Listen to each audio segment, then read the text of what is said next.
आधी David Headley, नंतर माजी गृहसचिव जी.के. पिल्लाई आणि आता माजी केंद्रीय अप्पर सचिव RVS मणी. इशरत जहाँ ही लष्कर ए तोयबाची दहशतवादी होती असा खुलासा तिघांनीही केलाय. मग ती दहशतवादी नसल्याचं प्रतिज्ञापत्र तत्कालीन UPA सरकारनं का दिलं यावरून वादाचा भडका उडालाय. माजी गृहमंत्री P. चिदंबरम यांच्या दबावामुळेच प्रतिज्ञापत्र बदलण्यात आलं असा गौप्यस्फोट पिल्लाई यांनी 2 दिवसांपूर्वीच केला.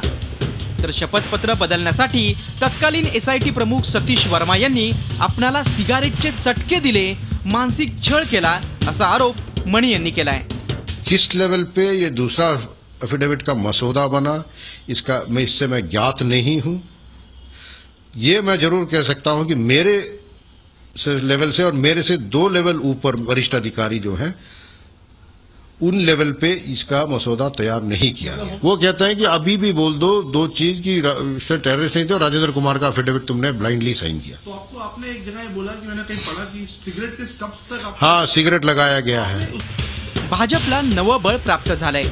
इशरत जहाँ प्रकरणात मोदींना अडकवण्यासाठी शपथपत्र बदलण्यात आलं. या संपूर्ण प्रकरणाची सखोल चौकशी व्हावी अशी मागणी भाजपनं केली आहे.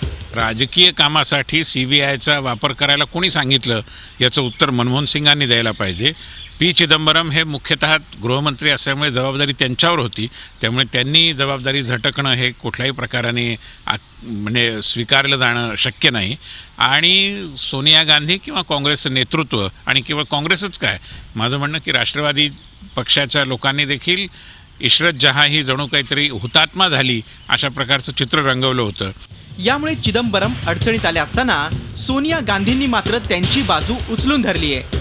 चिदंबरम यांनी यापूर्वीच आपली भूमिका स्पष्ट केली आहे. त्यावेळी आम्ही सरकारमध्ये होतो म्हणून आम्हाला लक्ष्य करण्यात येतंय अशा शब्दात सोनिया गांधींनी पलटवार केलाय.